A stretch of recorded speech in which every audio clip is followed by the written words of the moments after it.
4 ways the Ethiopian government manipulates the media. 1. Communications blackout. At the onset of the war, on 4 November 2020, the Ethiopian government imposed a total communications blackout in Tigray, cutting the phone service and internet.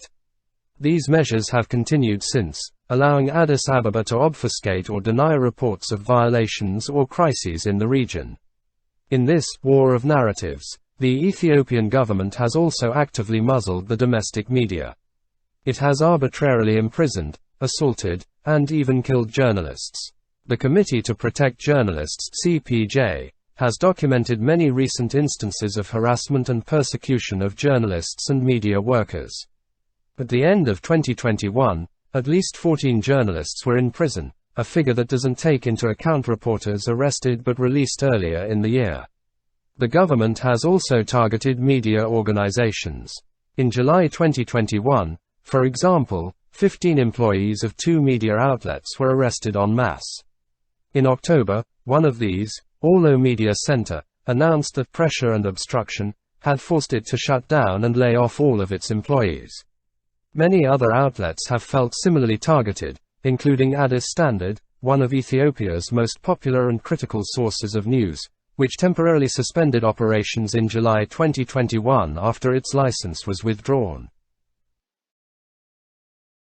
2. Policing international coverage. The government has engaged in similar efforts to control international coverage. It has denied reporters access to the Tigray region, harassed foreign media workers, and expelled journalists such as the New York Times' Simon Marks. CPJ's Sub-Saharan Africa representative Muthoki Mumo has described disturbing efforts to control the narrative on the Tigray conflict and intolerance of critical reporting. Some actions have been less direct and designed to encourage self-censorship.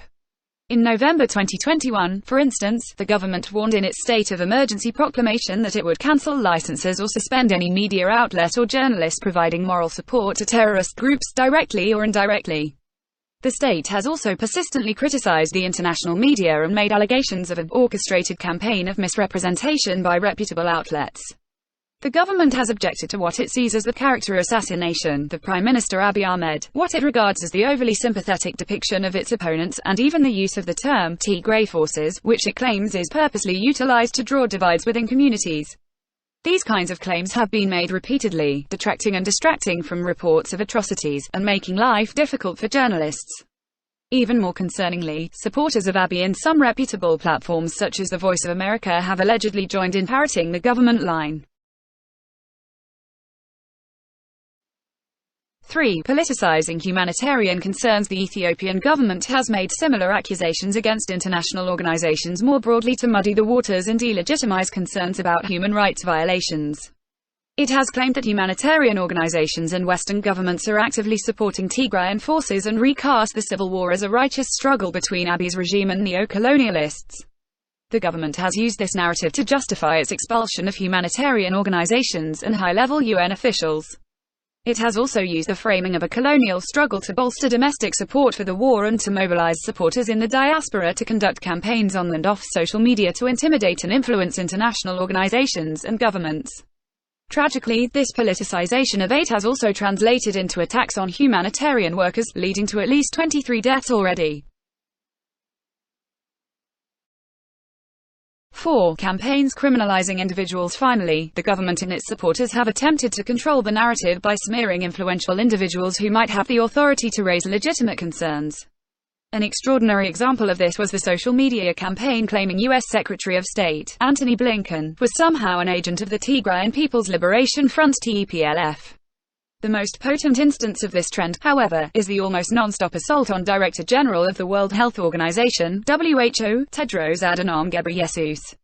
This campaign, which reveals a perfect storm of the criminalization of Tigrayan identity and various strategies employed to censor humanitarian organizations, deserves a closer look. From the very outset of the war, the Ethiopian regime made preposterous allegations that the head of the WHO was trying to procure arms for Tigrayan forces.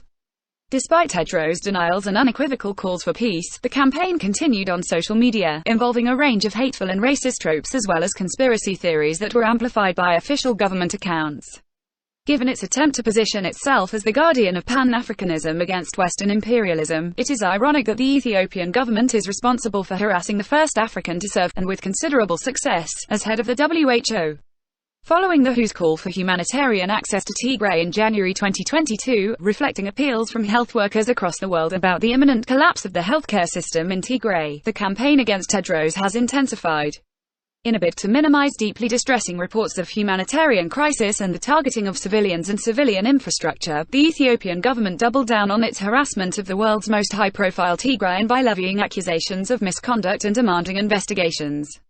Similar to when it expelled UN officials on the basis of similarly vague allegations, the regime has not provided any meaningful evidence. Combating disinformation. These are just a few examples of ways in which the Ethiopian government seeks to discredit critical reports and insert disinformation into the media ecosystem. This disinformation is then replicated, perpetuated, and amplified, confusing the international perception of the Tigray war and deflecting attention from ongoing humanitarian crisis and human rights violations.